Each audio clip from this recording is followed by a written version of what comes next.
Joining us on the show now is Jonathan Barratt, he's CIO of Probis Securities. Jonathan, thank you for joining us. When you look at 2023, copper perhaps is the only metal in the positive. How would you look at copper in the light of Chinese markets and, of course, some of the supply issues? I think when you look at copper, I'm actually a little bit against what the market is actually feeling. We have had some supply issues. We've also had sort of some miners actually been stopped for environmental concerns, particularly in Panama.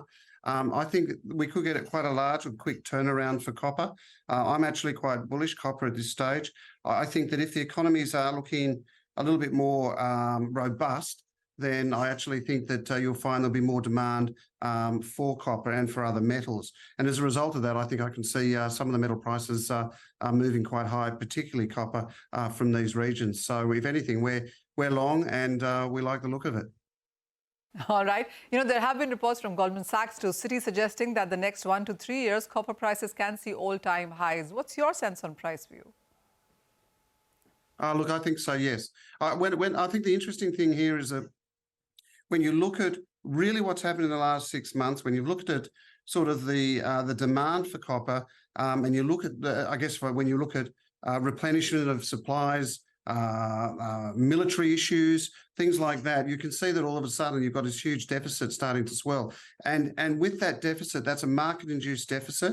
And when you see that the supply side is also being cut short as well, then you start to get quite aggressive about it. So, yes, I sort of think in my mind, a buy on dip or buy at these levels because we've had a reasonable correction already. And I think 2024 we'll see it up anywhere upwards of initially 25 to 30%.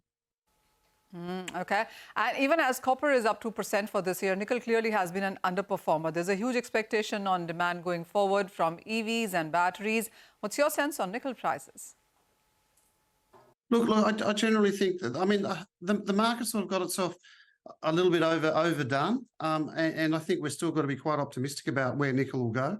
I think when you look at the battery side of things, if it's going to be a move which I think is going to be economic induced in terms of, are we going to actually be breaking out of, this malaise? Are we going to see, global economic start to pick up? Batteries are needed, all those sorts of things. And I think that'll underpin the price of the metal. And I think it will. So I think in nickel prices here, once again, perhaps there's a little bit more downside.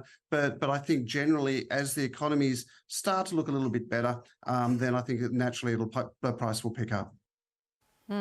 Jonathan, a lot of analysts are calling 2024 as the year of metals. What's your own take? Look, I'm bullish. I am pretty bullish because that's normally the start. It becomes quite cyclical, and we have seen some corrections. Mind you, as base metals, I'm quite bullish, but on the precious metals, not so bullish at the moment. So, but base metals, I think will have a good lift, given the economies are doing what they're doing, given the macros are really going to support it. Interest rates are moving up. They'll only start to come down. They start to come down, then that'll start to feed into more demand. So perhaps, Q1 might be something that'll be a little bit of a miss, but I think as the economies start to weather, let's see what some of the interest projections out of the States, they're coming up in the next night. So we'll see what the market is thinking of where projections will be in terms of interest rates in the US. And as a result of that, that should give us more comfort to say that interest rates are only starting to come down. So that's got to be supportive of demand. All right. Bullish on metals, not so much on precious metals is what you said. So what's your price view then for gold for 2024? I think when you look at gold and silver, we've had such a big move, and we know we have. When we went through that record high, I was sitting down at the trader's desk looking at it. It was 21.30, and I'm thinking, why is it up here?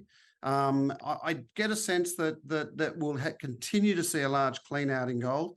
That can see it back to 1930, maybe even 1900. And after that, I think you can maybe have a look at it depending on where we are with some of the macros. But that inflation game sort of out, when we've seen all of a sudden the wars, the geopolitical concerns are starting to waver. So when I get a sense and look at gold, I think we've still got more downside to come.